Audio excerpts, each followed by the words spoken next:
Hello everyone, Namaskar. Welcome back to my channel Colors of Life. Devashri Devi. আজি ব্লগলে সকলোকে মই পুনৰবাৰ স্বাগতম জনাইছো আৰু নমস্কাৰ জনাইছো। আশা কৰিছো সকলো ভালেই আছে, সকলো সুস্থ হৈ ঘৰতে আছে। যেহেতু লকডাউন চলি আছে, হয়তো সকলোৱে লকডাউনত কিবা নহয় কিবা ব্যস্ততা হৈ আছে। নিশ্চয় ঘৰুৱা কামবোৰতো সকলোৰে থাকেই, সংসাৰ ব্যস্ততাটো থাকেই। মোৰ লাষ্ট ব্লগকেইটা হয়তো আপোনালোকে চাইছেই। মই ক'ভিডৰ ওপৰত দুটা ব্লগ দিছিলোঁ আৰু এটা ফান লাভিঙৰ কাৰণে হাজবেণ্ড ডাজ মাই মেকআপ বুলি এটা ভিডিঅ' আপলোড কৰিছিলোঁ। যদি চোৱা নাই, মই আই কাৰ্ডত লিংককেইটা দিম বা ডেছক্ৰিপশ্যন বক্সত লিংককেইটা দিম, এবাৰ হ'লেও চাব। আজিৰ টপিকটো হৈছে বা আজিৰ ভিডিঅ'ৰ মোৰ মেইন বিষয়বস্তুটো হৈছে চাইল্ড কেয়াৰ ডিউৰিং ক'ভিড। মানে ক'ভিডৰ পৰিস্থিতিত শিশুৰ যতন কেনেকৈ ল'ব লাগে, বা শিশুৰ যদি ক'ভিড হয় তেনে ক্ষেত্ৰত মাতৃয়ে বা পেৰেণ্টছে শিশুৰ যত্ন কেনেকৈ ল'ব লাগে। যিহেতু মই লাষ্ট ব্লগত কৈছিলোঁ যে আমাৰ ঘৰৰ গোটেইকেইজন সদস্যৰে ক'ভিড হৈছিল। গোটেইকেইজন সদস্য বুলি ক'লে মই, মোৰ হাজবেণ্ড, মোৰ শাহু মা আৰু আমাৰ লগতে এগৰাকী পেহী শাহুও থাকে। মানে মোৰ হাজবেণ্ডৰ পেহীয়ে মোৰ পেহী শাহুৱে হ'ব, শাহু মাৰ নিজৰ নন্দেক, তেখেতো আমাৰ লগতেই থাকে, তেখেতৰো হৈছিল আৰু লগতে মোৰ সন্তানটিৰো হৈছিলে। যিহেতু মই লাষ্ট ব্লগকেইটাত আমাৰ গোটেইকেইজন সদস্যৰ কথা ক'লোঁ, তেওঁলোকৰ জাৰ্ণি ক'লোঁ, তেওঁলোকে কেনেকৈ নিজকে টেক কেয়াৰ কৰিব লাগে বা মেডিচিনছ কি খাব লাগে গোটেইখিনি ক'লোঁ। কিন্তু মোৰ সন্তানটোৰ ক্ষেত্ৰত মই কি সাৱধানতা অৱলম্বন কৰিছিলোঁ বা তাৰ সজাগতাৰ কাৰণে বা তাৰ আৰোগ্য হ'বৰ কাৰণে ডক্টৰে যিখিনি ৰীতি নীতি বা নিয়ম কানুন কৈছিল সেইখিনি মই মেনশ্যন কৰা নাছিলোঁ। গতিকে ভাবিলোঁ আজি শিশুৰ যতনৰ ওপৰত টপিকটো আজি মই অলপ বেলেগ কৰিব নোৱাৰোঁ। যিহেতু শিশুৰ যতন টপিকটো অকণমান চেঞ্চিটিভ হয় বা অকণমান গুৰুত্ব দিবলগীয়া হয়। যিকোনো কথা পটকৈ মই ভিডিঅ'টোত মেনশ্যন কৰি দিব নোৱাৰোঁ, কাৰণ ডক্টৰৰ পৰামৰ্শৰ কথা আহি পৰে বা গোটেইখিনি কথা চাই চিতি মানে খুটি নাটি মাৰি চাইহে মই কথাবোৰ মন্তব্য প্ৰকাশ কৰিব লাগিব। কাৰণ শিশুৰ ক্ষেত্ৰত যিকোনো কথা পটকৈ একচেপ্ট কৰিবলৈ অকণমান অসুবিধা পায়। গতিকে এতিয়া ব'লক আমি আজিৰ বিষয়বস্তুখিনি আলোচনা কৰোঁ। এতিয়া কথাটো হ'ল, যদি ঘৰত মাতৃগৰাকীৰ ক'ভিড হৈছে, শিশুটিৰ হোৱা নাই, তেনে ক্ষেত্ৰত মাতৃগৰাকীয়ে শিশুটিৰ কাৰণে কি কৰিব। কাৰণ ঘৰত মাহীয়েক, পেহীয়েক, খুৰীয়েক বা মানে সন্তানটিৰ দেউতাক বা মেইড ছাৰ্ভেণ্ট যোনেই নাথাকক, 98%ৰ পৰা 99%টো শিশুটোৰ লগত মাতৃগৰাকীয়ে লাগি থাকিব লাগে, নহয় জানো? খোৱাৰ পৰা, বোৱাৰ পৰা, গা ধোৱাৰ পৰা, যিকোনো ক্ষেত্ৰত মাতৃগৰাকীৰ শিশুটোৰ প্ৰতি প্ৰাধান্য 1 নম্বৰ, তাৰ পিছতহে ঘৰৰ বাকীখিনি সদস্যৰ। এনে ক্ষেত্ৰত যদি মাতৃগৰাকীৰ ক'ভিড হয়, তেনে ক্ষেত্ৰত শিশুটোৰ যত্ন ল'বনে নল'ব, শিশুটোক ব্ৰেষ্ট ফিড কৰাবনে নকৰাব, শিশুটোক লগত খুৱাবনে নোখোৱাব, এনেধৰণৰ কুৱেশ্যন আমাৰ মনলৈ সাধাৰণতে আহেই। মোৰ ক্ষেত্ৰতো হৈছিল। যেতিয়া মোৰ আমাৰ ঘৰৰ সকলোৰে হৈছিল, তেতিয়া মই বহুত চিন্তিত হৈছিলোঁ আৰু সন্তানটোক মই কি কৰিম কি নকৰিম এই বহুতখিনি কথা চিন্তাৰ বিষয় হৈ পৰিছিল। তেনে ক্ষেত্ৰত মই প্ৰতীক্ষাৰ ডক্টৰ ৰাজকুমাৰ পল ছাৰৰ লগত যোগাযোগ কৰি তেখেতকে মই দেখাওঁ আৰু ডক্টৰ পাৰ্থপ্ৰতিম বৰা বুলি তেখেতকো দেখাওঁ। এই দুজন চাইল্ড কেয়াৰ ডক্টৰ প্ৰতীক্ষাৰ খুব ভাল, আপোনালোকেও দেখাব পাৰে। মই তেওঁলোকৰ পৰামৰ্শ মতে যিখিনি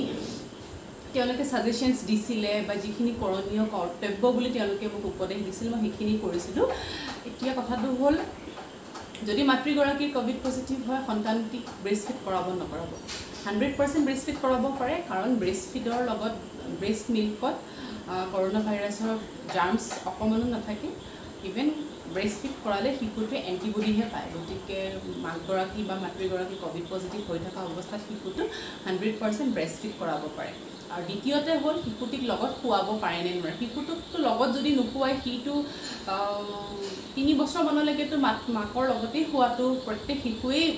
মানে বিচাৰে, যিহেতু ৰাতি সি ফিড লয়। গতিকে তেনে ক্ষেত্ৰত মাকৰ লগত শিশুটো শুব পাৰিব, কিন্তু মাকগৰাকী এখন মানে যিহেতু ৰাতি মাস্ক পিন্ধি শুলে অকল উশাহ নিশাহত অসুবিধা হ'ব পাৰে। গতিকে মাতৃগৰাকী এখন স্কাৰ্ফ বা গামোচা বা দুপাট্টা এখন এনেকৈ ডিঙিৰ পৰা নাকলৈ এনেকৈ ৰেপ কৰি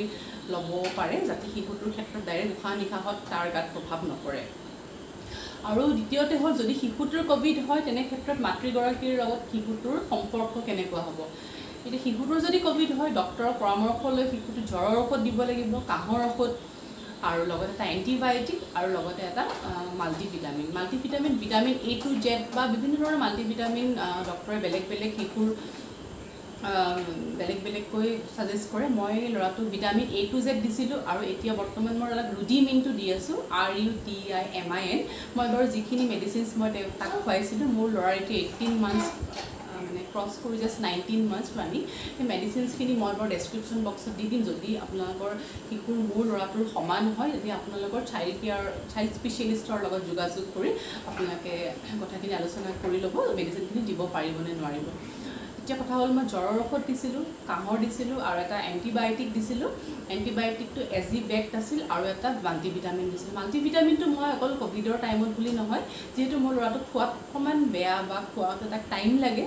গতিকে তাক মাল্টিভিটামিনটো মই আগৰ পৰাই দি আছিলোঁ আৰু এতিয়াও দি আছোঁ হয়তো মই তাক মাল্টিভিটামিনটো কণ্টিনিউ কৰিয়ে থাকিম নেক্সট মই ডক্টৰ চেম্বাৰ বা ভেকচিন নিদিয়ালৈকে মানে যেতিয়ালৈকে মই চাইল্ড স্পেচিয়েলিষ্টজনৰ লগত ফিজিকেলি মিট নহয় তেতিয়ালৈকে চাগে মই তাৰ মাল্টিভিটামিনটো মই কণ্টিনিউ কৰিয়ে থাকিম গতিকে এইখিনি মেডিচিন এজ পাৰ আপোনালোকৰ চাইল্ড স্পেচিয়েলিষ্টৰ লগত যোগাযোগ কৰি এইখিনি মেডিচিন দিব আৰু যিহেতু আমাৰ ডাঙৰসকলক মই অলৰেডি কৈছিলোঁ যে আমি যথেষ্ট পৰিমাণে পানী খাব লাগে জুলীয়া বস্তু খাব লাগে জুচ খাব লাগে চুপ খাব লাগে বা দালিৰ পানীটো খাব লাগে খাদ্য বস্তুত প্ৰটিন ইনটেক কৰিব লাগে ঠিক তেনেকৈ শিশুৰ হ'লেও তেওঁলোকক প্ৰচুৰ পৰিমাণে পানী খুৱাব লাগে জুচ খুৱাব লাগে আৰু শিশুৰ বয়স ভেদে তেওঁলোকক পাচলিৰ চুপ হওক বা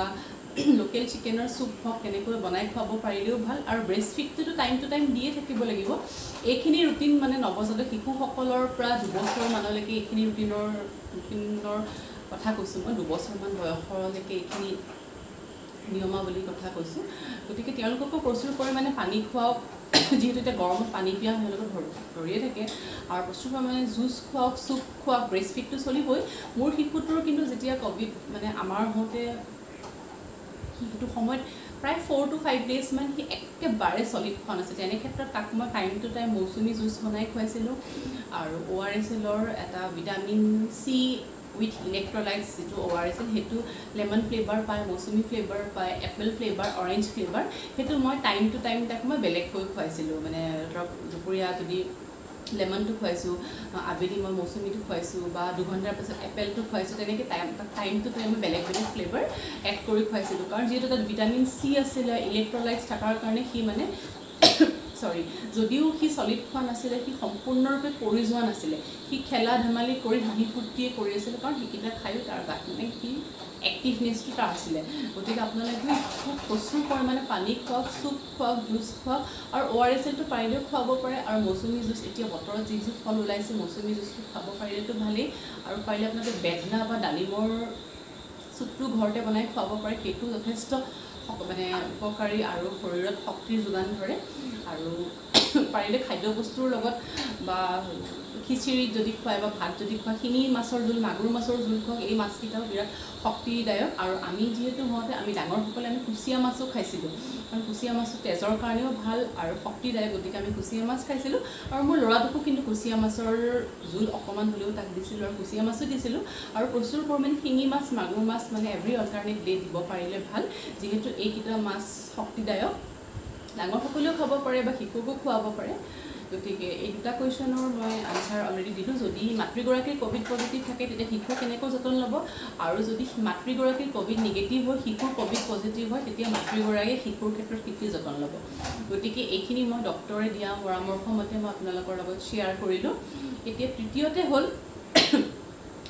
2 বছৰ নোহোৱালৈকে বা 2 বছৰৰ ভিতৰত শিশুক সাধাৰণতে মাস্ক পিন্ধাব নালাগে কাৰণ তেওঁলোকৰ ৰেছপিৰেটৰী ছিষ্টেমটো শ্বাস প্ৰশ্বাসৰ যিটো প্ৰক্ৰিয়া সেইটো সিহঁতৰ অকণমান উইক থাকে যিহেতু সৰু তেওঁলোকৰ দুৰ্বল থাকে গতিকে তেওঁলোকক সেইটো বয়সলৈকে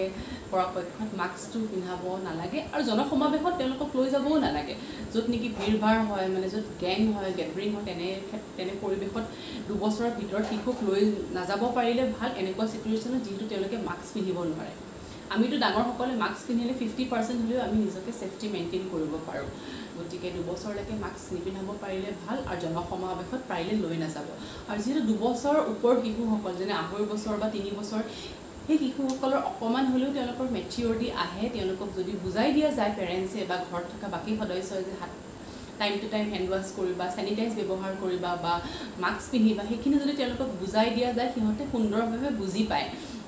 আৰু সেইখিনি সিহঁতে কৰিবলৈ মানে শিকাই দিলে সিহঁতক এজ এ হেবিট হিচাপে বা এজ এ ৰুটিন হিচাপে সিহঁতে কৰিব পাৰে কিন্তু সৰুসকলক 2 বছৰ তলৰ শিশুসকলটো একেবাৰে সৰু সিহঁত কমপ্লিটলি পেৰেণ্টছৰ ওপৰত বা গ্ৰেণ্ডমাদাৰ গ্ৰেণ্ডফাদাৰৰ ওপৰত ডিপেণ্ডেণ্ট গতিকে সিহঁতক 100% কেয়াৰ কৰিবলগীয়া হয় আৰু 3 বছৰ ওপৰ শিশুসকলক যদি বুজাই দিয়া যায় গতিকে তেওঁলোকে সেইখিনি হয়তো নিশ্চয় বুজিব আৰু এইখিনিতে এটা কথা যেতিয়া যিহেতু এটা লকডাউন গতিকে ঘৰৰ গোটেইকেইজন সদস্য লগ হয় চিনেমা চোৱা হয় বা চিৰিয়েল চোৱা বা ইনডোৰ গেমছৰ ক্ষেত্ৰতো বহুত ইণ্টাৰেষ্টেড হৈ লুডু হওক চেছ হওক বা কেৰম বৰ্ড হওক এনেকৈ খেলিম বুলি লগ হ'ব পাৰে তেনে ক্ষেত্ৰত কিন্তু প্ৰত্যেক 4-5জন সদস্য যদি লিভিং ৰুমত বা ড্ৰয়িং ৰুমত বা বেডৰুমত লগ হৈ বহে পাৰিলে গোটেইকেইজন সদস্যই মাস্ক পৰিধান কৰি ল'ব যদিও কোভিড নিগেটিভ তেতিয়াও মাস্ক পিন্ধি ল'ব কোভিড পজিটিভ হ'লেতো কথাই নাই তেওঁলোকৰতো আইচলেশ্যনৰ কথা আহি পৰিব বা হস্পিটেলাইজ হোৱাৰ কথা আহি পৰিব যদিও নিগেটিভ তেতিয়া প্ৰত্যেকজন সদস্যই মাস্ক পিন্ধি পেলাই আপোনালোকে গ্ৰুপ হৈ পেলাই হয় টিভি চাব বা হয় ইনডোৰ গেমছ খেলিব এইখিনি মানিব পাৰিলে ভাল আৰু যেহেতু এতিয়া লকডাউন বা এনেকুৱা পৰিস্থিতি হৈ থকাৰ কাৰণে 3 and above yearsৰ ল'ৰা ছোৱালীসকলে স্কুল যাব পৰা নাই বা যোনে গান নাচ আৰ্ট বা খেলা ধূলাত ব্যস্ত তেওঁলোকে সেইবোৰ এক্টিভিটি কৰিব পৰা নাই ঘৰত থাকে তেওঁলোকে বিৰাট বৰ হৈছে গতিকে তেনেকুৱা ল'ৰা ছোৱালীসকলক পেৰেণ্টছে বা ঘৰৰ মানুহসকলে এনেকুৱাকৈ এংগেজ কৰি ৰাখিব লাগে যাতে সিহঁতে টাইম টু টাইম তেওঁলোকৰ নিজৰ প্ৰতিভা বিকাশ কৰিবৰ কাৰণে বা নিজৰ পঢ়া শুনা খেলা ধূলা ব্যায়াম ছবি অঁকা এইবোৰ ক্ষেত্ৰত যাতে পেৰেণ্টছে তেওঁলোকক এক্টিভ কৰি ৰাখিব পাৰে যেহেতু এতিয়া যদিও এনেকুৱা চিটুৱেশ্যন স্কুল বন্ধ কিন্তু তেওঁলোকৰ অনলাইন যোগে ক্লাছবোৰ হৈ আছে ইভেন প্লে স্কুলতে হওক বা বাকীবিলাকৰে হওক অনলাইন যোগে তেওঁলোকৰ পাঠদান প্ৰক্ৰিয়াটো চলি আছে গতিকে সেইখিনিৰ ওপৰত নিৰ্ভৰ কৰি মাতৃসকলে বা পেৰেণ্টছে যাতে তেওঁলোকক টাইম টু টাইম ড্ৰয়িং কৰোৱা বা ছবি অঁকা যোগ কৰা ব্যায়াম কৰা বা নিজৰ পঢ়া শুনাৰ পদ্ধতিখিনি টাইম টু টাইম যাতে তেওঁলোকক ব্যস্ত কৰাই ৰাখে যিহেতু তেওঁলোকে ভাবিব পাৰে যে কৰোণা ভাইৰাছ বা COVID-19টো এনেকুৱা এটা জাৰ্মছ বা এনেকুৱা এটা ভাইৰাছৰ কাৰণে ইমান মানুহ বা আমাৰ দেশখন পৃথিৱীখন এনেকৈ এফেক্ট হৈছে যাৰ কাৰণে আমি স্কুল যাব পৰা নাই বা টিউশ্যন যাব পৰা নাই বা তেনেকৈ ড্ৰয়িং হওক আৰ্ট হওক বা খেলা ধূলা কৰিবলৈ পৰা নাই বা যদি যিসকল এপাৰ্টমেণ্টত আছে বা ওপৰ মহলাত আছে যেনেকৈ তলত গৈ খেলিব পৰা নাই তেনেকুৱা কিছুমান চিন্তাই যাতে শিশুসকলৰ মনত মানসিক যন্ত্ৰণা এটা আহি নপৰে মানসিকভাৱে তেওঁলোকে যাতে টেনশ্যন নলয় তাৰ কাৰণে পেৰেণ্টছ বা ঘৰুৱা মানুহসকলে তেওঁলোকক সুন্দৰভাৱে প্ৰত্যেকটো সময় ধুনীয়াকৈ ব্যস্ত ৰাখিব লাগিব যাতে তেওঁলোকে তেওঁলোকৰ মনত সেই কথাবোৰ নাহে কাৰণ অভাৰ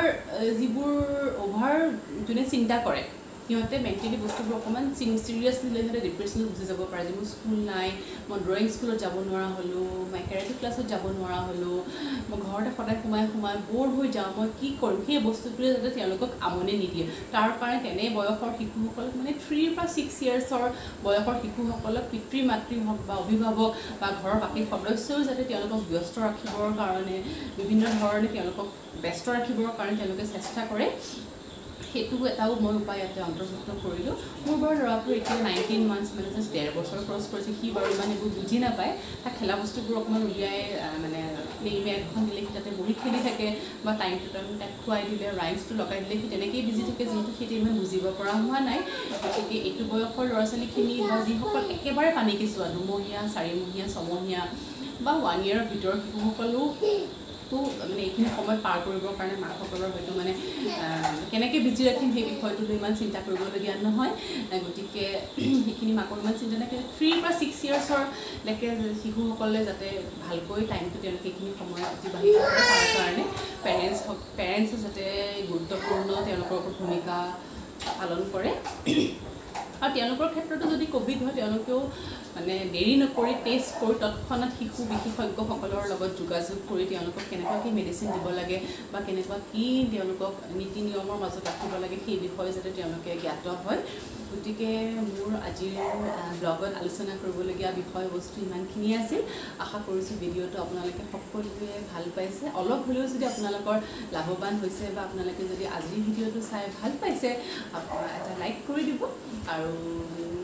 যদি মোৰ চেনেলৰ ফাৰ্ষ্ট ভিউৱাৰ হৈছে তেনেহ'লে চেনেলটো ছাবস্ক্ৰাইব কৰি লগতে থকা বেল আইকনটো প্ৰেছ কৰি থ'ব যাতে মোৰ আহিবলগীয়া সকলো ভিডিঅ'ৰ নটিফিকেশ্যন আপোনালোকে পাই থাকে আৰু যদি ভিডিঅ'টো চাই আপোনালোকক অলপ হ'লেও লাভৱান যেন লাগিছে তেনেহ'লে আপোনালোকে বন্ধু বান্ধৱী পৰিয়ালবৰ্গৰ সৈতে ভিডিঅ'টো শ্বেয়াৰ কৰিব পাৰে কমেণ্ট কৰিব পাৰে আৰু আপোনালোকৰ মন্তব্যও প্ৰকাশ কৰিব পাৰে গতিকে আজিলৈ এই ভিডিঅ'টো ইয়াতে শেষ কৰিছোঁ মই আকৌ লগ পাম মোৰ অন্য কিছুমান ভিডিঅ'ৰ টপিক বা সিদ্ধান্ত নমস্কাৰ।